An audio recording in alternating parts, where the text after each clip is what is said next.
Okay. All right, about doing readings and spreads. I have some details here about one card that I've been talking about and 3 cards. Single card reads a card a day every morning or night. Keep a journal, note repeats. So what I want you to do is to do a card a day at the beginning of the day or the end of the day. When you keep a journal, what you get to do at the end of 2 weeks, 3 weeks, however long you do it, a month, then you look at what's repeated and you pull those cards out and they're a spread for you. So in a month, if nothing repeats, okay, great, but probably some will. There are 78 cards, but you'll find a few show up and they start becoming friends. You're like, okay, what's that saying to me? It's coming up again. What's that saying to me? By the end of a few weeks, you'll see a few things. You'll see some trends. Either cards that repeat, or wow, I got a lot of swords, or I got a lot of pentacles, or I got a lot of majors. That way you can get to know the deck and get to know the cards and see what comes up. So with the one card reads, that's up to you if you want to just use the majors and aces or if you want to use the whole deck. If you want to get to know all the cards and give all the cards opportunity to speak to you, it's a good way to do that. Another thing you can do is you look through the deck yourself, just face up, looking at all the images and pull out ones you like the best. If it's a new deck that's 78 cards to learn, it's a lot. So pick a few and go by what appeals to you, what art draws you, what colors, what images, and look a few up and get to know them. Get to know them a little at a time.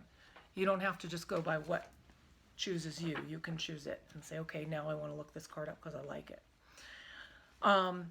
You can choose a card whose energy or meaning you want to invoke. I spoke to that already a little bit. You can put the Lovers out, or you can find a particularly pretty version of the High Priestess and want to invoke your goddess self or your feminine energy. You can decide you want to have a lucid dream and have it speak to you. Maybe pull the moon out.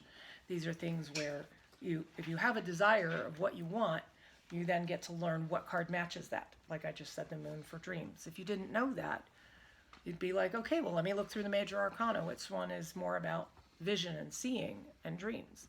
And maybe one looks very dreamlike to you, and that's the one you pull. It could be anything in your deck. So you get to learn the deck you are using, because no matter what I say or what a book says, your deck is specific and it's going to speak to you in a specific way. So what might look one way to one person is going to look differently to you. 3 card spreads. These are some ideas of what a 3 card spread can mean, and I suggest that's kind of where you start with small readings. It's just 3. Past, present, and future. And I wrote them in the left-right order that the cards would typically mean. So the present would be in the middle, the past on the left, and the future on your right. Mind, body, spirit. Your perspective, someone else's perspective, and the best win for both of you. That's common in a relationship spread or a job question where you have a conflict with someone else. You pull one card that's for you, one card that's the other person, and a third one that is either obstacles to overcome or the best outcome for you both, or what the real truth of the matter is. Kind of, I like him, he doesn't like me, are we going to ever make it together? Stuff like that. Another one I put down is allies, goals, and obstacles. Allies, goals, and obstacles. The goal would be the middle card. Usually the middle represents you or the central focus in a 3-card reading. So the goal would be the middle card. The left would be allies that are behind you, and on the right would be obstacles that are in front of you. So that kind of makes intuitive sense. And then maybe that's the ally you can call on that you don't realize it's there to help you, and an obstacle maybe you can look out for or clear, or what's most in your way. Readings a lot are about what's most in your way, I've got to say. When I do readings for myself, it's telling me I have the power to make anything happen I want to have happen. Thanks for the pep talk. Tells me the things that aren't good for me that I already knew weren't good for me. Thanks for the clue by 4. And then it gives me something I didn't know. It reveals either allies I didn't know or obstacles I didn't know, and maybe a best strategy for working with those. So I think those are the most useful content in readings that you don't know, or the things it reveals. So ways it helps you reflect on who's with you that you didn't know, and how are you in your own way. Another 3-card spread is a central issue, and then the other 2 cards represent a conflict, polarity, or need for resolution. So the middle card is whatever the issue is, it represents. And then usually the card on the left and the right almost form a seesaw of polarity, of conflict or push-pull. So the middle card might be let's say cups, let's keep it simple. So something about connection and relationships, the middle card. And then on the left might be the Three of Pentacles, which is usually three people clustered around constructing a window. Mm-hmm. So it's like teamwork and building and being part of a group effort. And then the Hermit.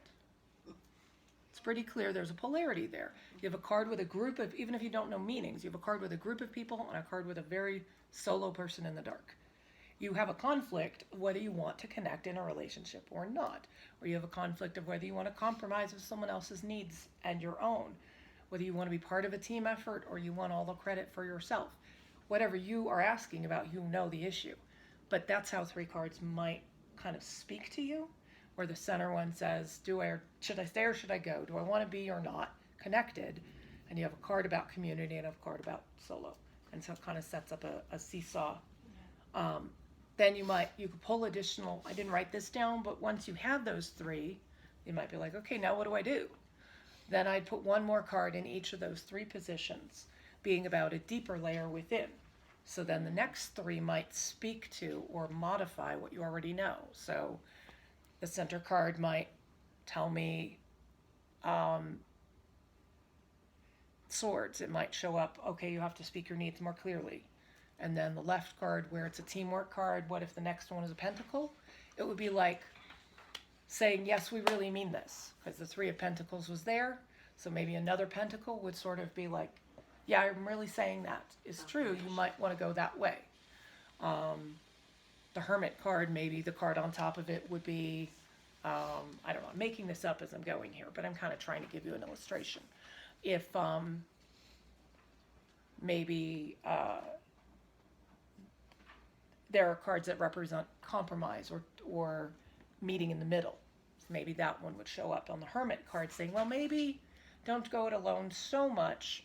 Maybe there's a way. I would kind of look at that as saying, now there's a way to get what you need and have your cake and eat it too, is what that would kind of say to me. It would be like, well, let's balance everybody's needs out and it's possible. Does that make sense? Okay. So that's a really, really good use of three cards. And what I tend to do for a 9-card spread really just builds on a lot of these three. I do 3 cards and then I layer 2 more rows of 3 and I do a 9-card spread.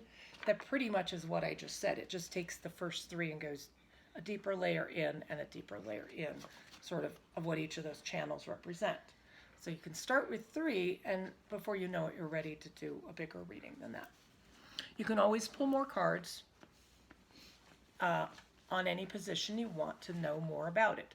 Like, peel back the fog and zoom in a little more. I want to see more about that specific thing. If it's a card that's puzzling or vague, there are cards that it took me ages to represent, to understand. And I'd be like, oh shit, that one again. So I'd kind of it would be a blind spot sometimes in readings for a long time. There are cards that just might not speak to you. There's nothing wrong with that. It happens. There's a lot of cards to read.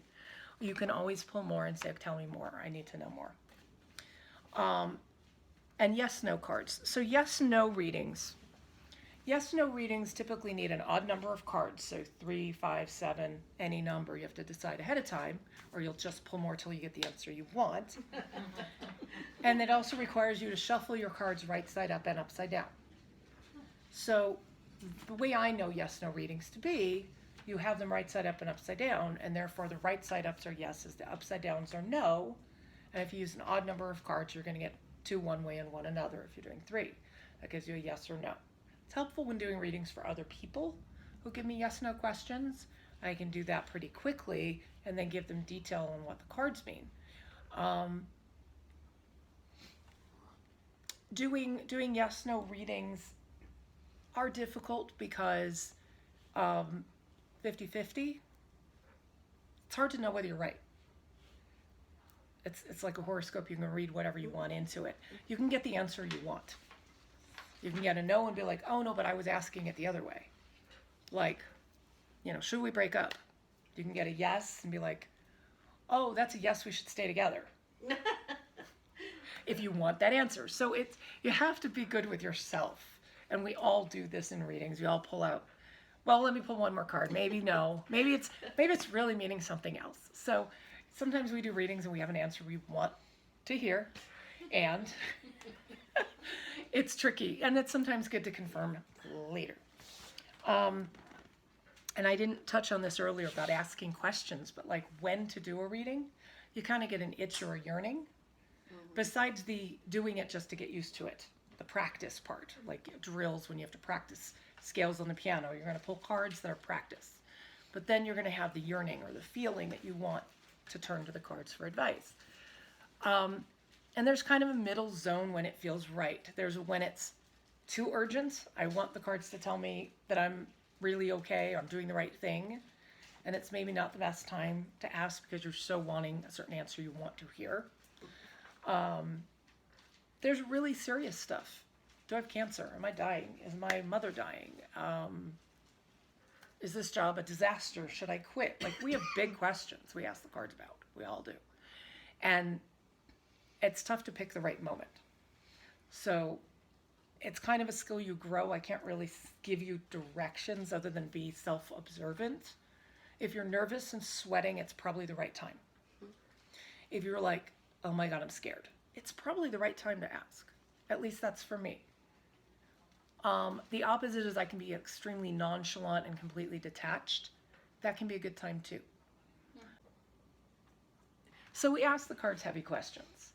And sometimes we learn how we really feel about those questions when we get an answer we expect that confirms what we know. And sometimes we learn more about ourselves when we get the answer we didn't want. And then we go, oh, about that. So, like I said, when to ask is usually when you're super nervous about it or super detached from it. But at least for me, you'll find your own way. And sometimes the cards will give you a F you, I'm not going to talk to you right now answer. Yeah. They will be discordant, non-connected. You can't make heads or tails of them. They don't. It's like watching a disjointed plot to a movie you can't make sense of. And you have to pull cards again. There are always I didn't put that down in my content either, but like what to do when you can't make heads or tails of the reading. It's probably good to touch on that. You try again, either then or another time the next day. Sometimes I will switch decks when a deck gets kind of stale. This is more when I'm doing public readings and I'm doing a bunch all at once for people. Then I'll get the same cards over and over for multiple people in a row, even though they're shuffling. Or the cards, when I'm doing like just 3 cards, I don't have a lot to go on, and if they don't connect to each other or a sense of truth to me or the person, I might just know and be like, you know what, I think this is an off, shuffle again, pull again. So you're not perfect. There's no such thing as perfection, where every single time the cards are going to mean hugely relevant things in your life. There are times when you will feel off and they just won't make sense, and it's okay to pull more cards or shuffle or put them away and try again. I've done parties with really loud DJ music, and it does affect my ability, I think, to connect with people, the cards, and feel out even if it's just all about my inner sense of intuition. I'm overloaded sensory-wise, and I realize, you know what, I need a break. I usually take a 5-minute break at a party and come back when that happens. There are these signs where I'm like, okay, maybe I am affected. I try not to drink at parties when I'm reading. I don't drink a lot anyway, but when other people are all drinking, that's okay as long as I'm not, and I feel like I can connect. But I've had people like completely out of it sit in front of me, and I'm like, I don't know how the cards are gonna give me their state, which is a little bit blissed out. So, sometimes the cards don't always connect. So what to do at those times is usually reshuffle, redeal if you want to try again. Ask the question in a different way, or ask a completely different question. Realize the cards might be answering a completely different question. Or take a rest, a break or something, and come back to it, whether it's the next day or, tune into why they're not maybe speaking to you at that moment. Any of you who have children, definitely a distraction. If you're doing a reading and you get interrupted, it can probably throw things off too, in terms of just connection and concentration. Reverse cards I talked about last time. I'm going to just do that before I wrap. You can choose to ignore reverse cards and just put all your deck in order right side up. But there are a couple of meanings that I read about that are worth mentioning. If you do reverse card readings, they can mean obstacles to overcome, unseen forces that you didn't know were there, or obstacles to overcome, or the subconscious, like your shadow or the things you don't want to see or face. So they don't necessarily mean a negative thing as much as they're just hidden. So the reverse shows you it's like a layer that's not being seen. So if you had a card that's a very optimistic card like the sun, right, and it's reversed, what right, would that mean? The sun reversed, again, without context, but the idea of the sun is like innocence and new beginning. Right. So upside down could be the fear of that, the fear of starting over, the fear of letting go of, let's say, starting over a new job would be letting go of all your knowledge and descending to like newbie again. It could be not accepting the innocence in yourself if you're feeling depressed or disillusioned, where it's also the like peak of the journey. The sun's towards the very end of the major arcana, and so it might be some resistance towards completion or the final lap, a self-sabotaging of success, where you're not willing to see the effortlessness that things can come with, and you're making it harder for yourself. You're shielding yourself from the light, so you're feeling in darkness somehow. You're feeling it also then, if we're talking about unseen or repressed or subconscious energy, it could be to embrace your inner child more, do some play more in your life, bring that in more because it's something that's missing. If it's upside down, it could not mean the negative of it, but just the lack of. So it could be hinting to be more childlike yourself. It could be that if you have children, there's a message from one of them you need to pay attention to. If you're doing a reading for someone else and they didn't ask about children, you don't even know if they have children. If it came up, you could say, hey, do you have children? Is there something going on? Is there a side issue you want to ask about? Because a card sometimes the cards go, hey, we have something to tell you, you didn't ask. Thanks, Travis. Bye. Nice meeting you. The cards will sometimes do that. They'll answer things you didn't ask. Like I said, you want to ask one question at a time. I said it's okay if you have more than one question, but ask one at a time with the cards, especially if you're only doing 3, because that's just really good for one question at a time. That you can pull new cards for another question or more.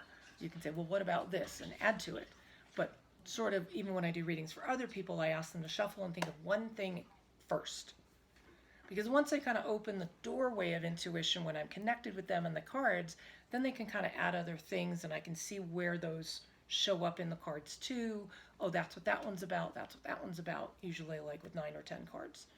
But doing readings for yourself, try and keep it focused so you'll have a clearer understanding of what the answers mean that you get.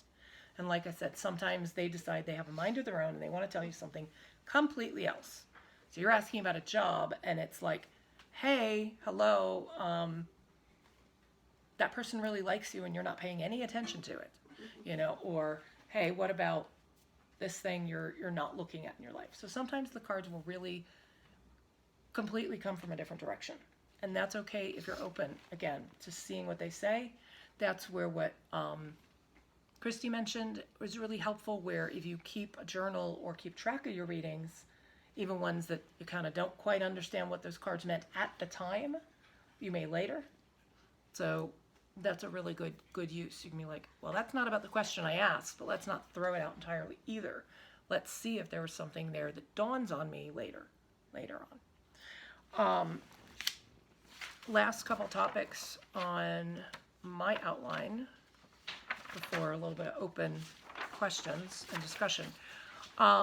Multiple decks for the advanced. When you have more than one deck, it allows you to switch when they get stale or feel old. That's how I started reading with more than one deck at a time. I usually read with 2, and I've actually stuck with the same 2 now for many, many years. It took a long time to land on that, though. So I kept switching between my very first deck, which was called the Aquarian, and it's a very classic Rider-Waite like imagery. Also very male dominant. A lot of characters in it are all men, and I just read with it anyway. But the art's very flat, like stained glass, and I wanted a more three-dimensional artwork. So when I added multiple decks to my system of reading, it was to get different viewpoints on the same thing, different art styles, and also opened me up to other people's interpretations of the cards. The hermit can be called the seeker, and it's not as negative a connotation.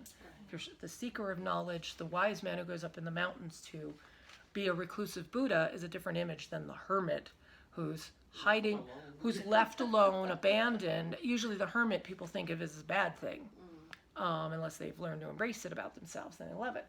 They usually think of themselves more as a scholar, a Gandalf type, where you're definitely okay being alone, a lone wolf type.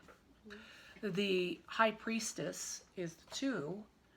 There's a companion card called the Hierophant, which I've also seen called the High Priest. Hierophant is just an arcane word for like a spiritual leader or a pope. High priest or shaman works for me for that card. The devil is kind of a tricky one, and we'll talk next week about the arcanas, and I'll touch on it. But the devil took me a long time to understand. But I saw one deck that's a more pagan Wiccan deck, and it called it the Horned One, and it had a picture more of Pan. So where the devil is usually like this devilish figure, chains at his feet, and usually a naked man and woman in chains.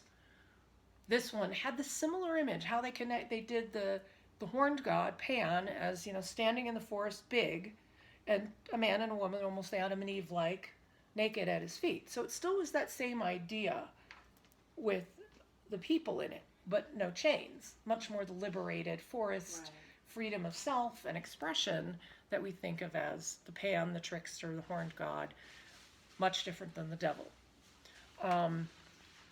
So then when I'm reading with a deck that still says the devil, I keep that in mind. I keep other images from other decks sometimes in mind, even when I'm not reading with that deck. It adds a dimension, like a 3-dimension to my readings when I know cards from other decks. It takes a long time to get there. If you're already working with an old deck or have an old deck you used to use and you're transitioning to a newer one, you'll bring with you stuff like that from older systems or other systems. And sometimes it helps me create images for other people. The Tower is a very destructive looking card, but I have one deck where it's filling up and bursting with light. So even when I'm not reading with that deck, I bring that image into people a lot. So it's more palatable and acceptable that yes, there's this destruction looking thing affecting their lives. And they probably, when the Tower comes up, people usually know it. It's not like that's subtle. It's usually already shown up in their lives. If it's coming and everything's been peachy keen, they're in trouble. But I try and give them the message in a way that's good. So ways of saying, it's a wrecking ball through your life, and I usually call the tower that. But it's also a vessel that no longer can hold what it needs to fill up with. And so the universe is helping you by just like raising that to the ground and just getting it the F out of your way. Thank you. So that's what I see the tower as. But because this card is like filling up with light, we don't have people falling off the top or dying or lightning bolts and fire. It's a much more pleasant picture and image. Yeah. It's funny. I have like 4 or 5 decks, because I love the art. But the one that I migrate to is this simple deck, which is really funny because the images, even though the artwork is simple, is very positive. Like you said, with the devil, the tower, very positive imagery. And I tend to migrate towards that because I don't like to I think of them as cautionary things, but not necessarily so fatalistic. Right. Yeah. I definitely do, and we'll get more into this. This class is kind of the overview, and then we're going to do major arcana, and then we're going to get back to tips about doing readings. Some kind of alternating between content of the cards and how to use them. Yeah.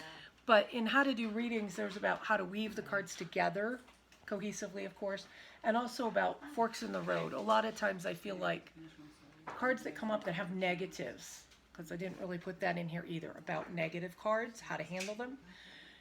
cards that have negative meanings or negative, well, our lives are ups and downs. Yeah. So that's life. So the cards just reflect that. But they sometimes can warn of a fork in the road to avoid. So it's not fatalistic that this thing is going to happen, but here are some signs of the road to not take. It's how I put it sometimes in my readings. That when sometimes let's say a person's asking about a relationship and they've got two people they're interested in, and the cards come up, and what I get is like one character who's like really nice and generous and supportive and jovial, and the other one's kind of a cad, kind of a rogue, a bad boy, or I'm just using boy, but you know, there can be rebel, there can be out for themselves. They're very, I can see two very different characters in the cards. I will tell the person, I'm like, one person's this, one person's that. Does that match? And they will decide which person's who, because they know the names in their head and I don't. But then I'll be like, okay, now we'll pull a card for this one, and this is what's going to happen with that person, and we'll pull a card for that one. So sometimes if a person's thinking that over, the cards will show them, here are the warning signs. I'm going to take a break in 1 second. Here are the warning signs. Follow at your own risk. You want the bad boy? Great. But here's what that's going to look like down the road. Analyze and reassess maybe in a little bit if it isn't everything you wanted it to be. So, the last thing on my paper, and then I'm going to break for you guys to chat a little. Exercises. I think I've touched on this. Actually, I haven't. This exercises I'm going to talk about next time because I didn't make the handout that goes with it. It's about doing numerology with your birthday, birth year. It's a couple pages I'm going to photocopy from a book that explain it, or I'll write it up so that you have a worksheet to do, and I may send it out to y'all. Suggested homework: complete your own tarot profile from the handout that I didn't do. Start a card a day journal if desired. Buddy up to trade readings, or just have a check-in call over the phone is okay. So that's for you guys with each other to maybe check in during the week with each other if you want. To be like, hey, have you looked at your cards? How's it going? Have a call with each other. Any of you can check in with me, but I'm trying to get you guys to connect to each other. Look at sample decks and deck book lists. Those are just because that was what we started with. I have my decks here you can look at, and I have a deck list here for you all. So I'm going to stop the tape.